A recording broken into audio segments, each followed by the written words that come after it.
If you are trying to lower body fat by lowering your insulin resistance, which by the way, that's exactly what you're trying to do, and it's not working for you, there's a good chance that you are not pulling all of the levers you need to pull in order to make that happen.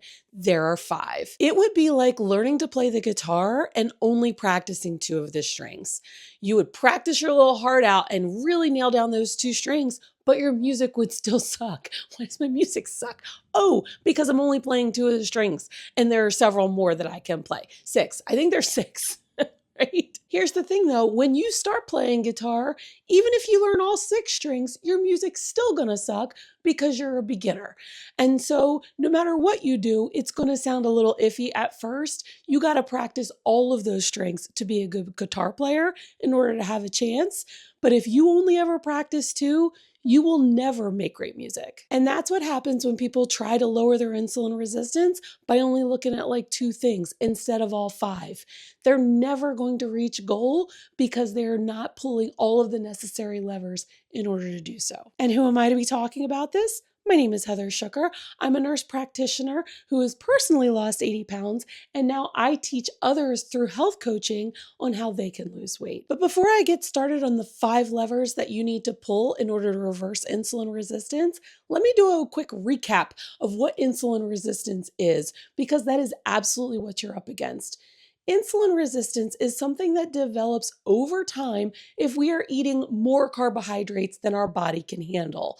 And I'm not saying any carbohydrates, I'm saying more than we can handle. And it takes a long time to develop insulin resistance, years in fact. 10 to 15 years of overeating carbohydrates is what leads you to this path. And the way that it happens is when we eat carbohydrates, it raises our blood sugar. And when our blood sugar goes high, our body has a mechanism to lower it, because just like all the other things in our body likes to keep things balanced. And so it wants to keep our sugar balanced, somewhere between about 70 to 100. And so if it goes high, it releases insulin, whose job it is to open the cells so that the sugar can go out of the blood and into your cells of your body.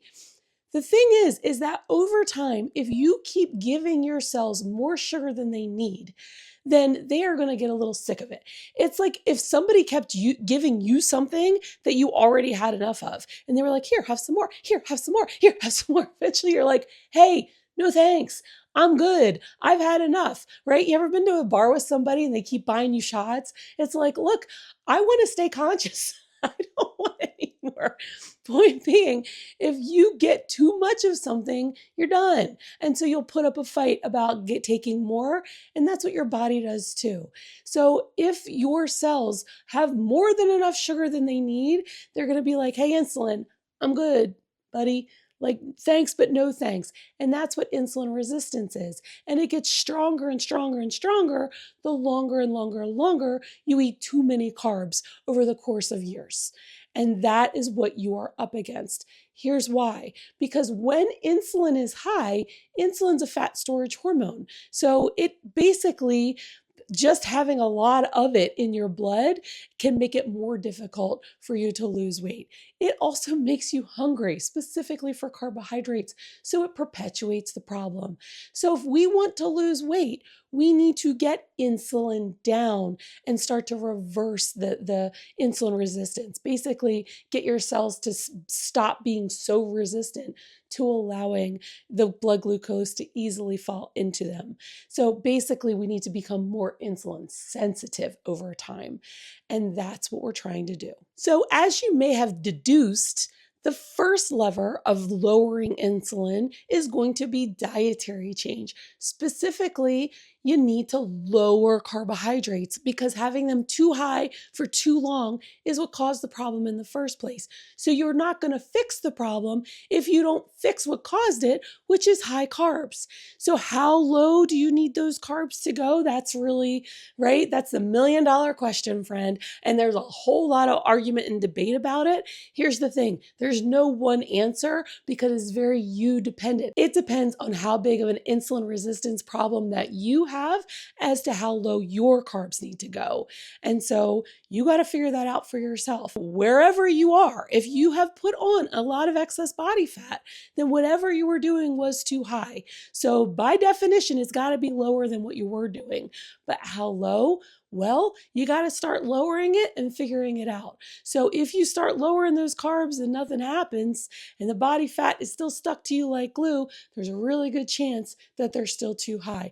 In my experience, most of the clients that I work with start to release body fat as they lower their carbs.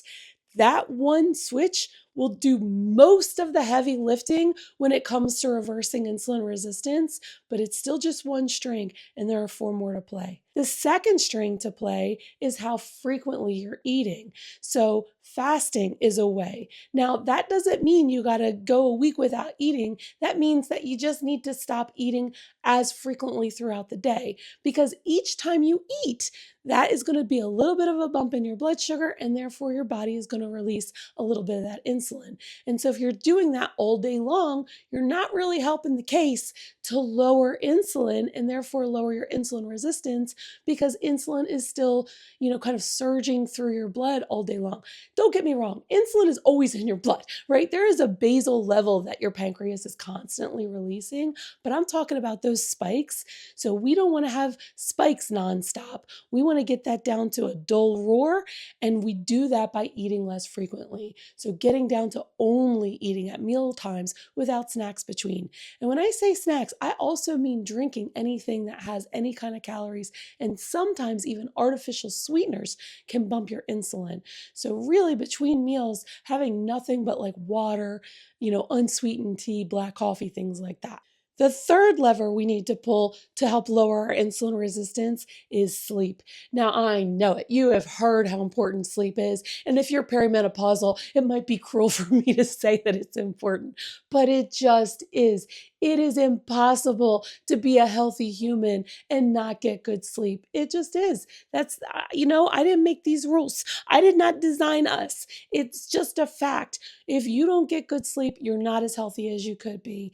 And especially if you're looking to reverse insulin resistance, it is critical, because one poor night's sleep bumps our cortisol. Cortisol is a stress hormone, so our body's under stress.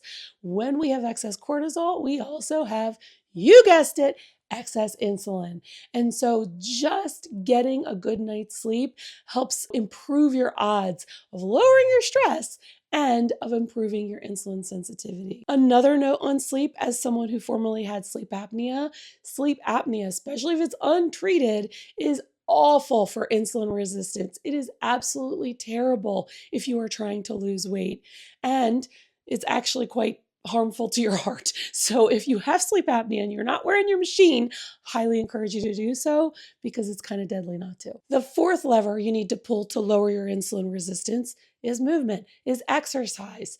That shouldn't come as a big surprise to you. In fact, when you think weight loss, don't you think eat less, move more, right? Isn't that what's been drilled into our heads? So the food piece you probably had an inkling of, and the exercise piece you probably have an inkling of. Here's the thing. We don't lose weight at the gym. We lose weight in the kitchen. However, if we don't hit the gym, we are definitely leaving health on the table, and we are working against ourselves when it comes to kind of reclaiming our insulin sensitivity. When we build muscle mass specifically, it acts like a sink. Our muscles act like a sink for sugar. And so it's a place for it to go that is not our cells. So that's one good thing that it does for us. Another thing that it does for us is it helps manage our freaking stress, which we're going to talk about in a second.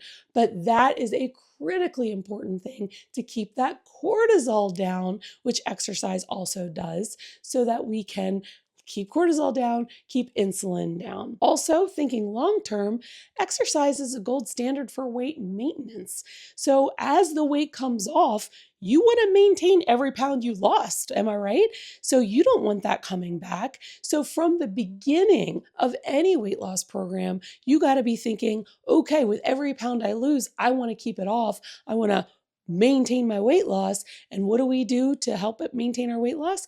we move our bodies. And so exercise is good for that too. Actually, it's really difficult to list all of the things that exercise is good for. Trust me when I tell you, there is not a more important thing that you can be doing for your overall good health and well-being. And the fifth lever you need to pull to lower your insulin resistance is stress management. And just because I put this last, please don't think that that is not important. Yes, I said that the food piece has the biggest leverage. That is going to be the biggest thing that you can pull to lower your insulin resistance. But here's the tricky part. If you do not have good stress management, the chances that you are going to make the choices that you need from a food perspective to keep you, out of that high carb danger zone is low. In my experience, if people don't manage their stress, they don't manage their eating either. Like they go hand in hand. So that's why I say stress management is weight management. It is upstream from those eating behaviors that get us into trouble, where we find ourselves at the end of the night completely drained and we get a case of the fuckets and we don't care. We're eating the thing, right? If we don't care and we eat the thing more often than not, then we have pretty bad stress management, and the likelihood that we're going to lower our insulin resistance and keep it down so that we can lose weight and keep it off is next to zero.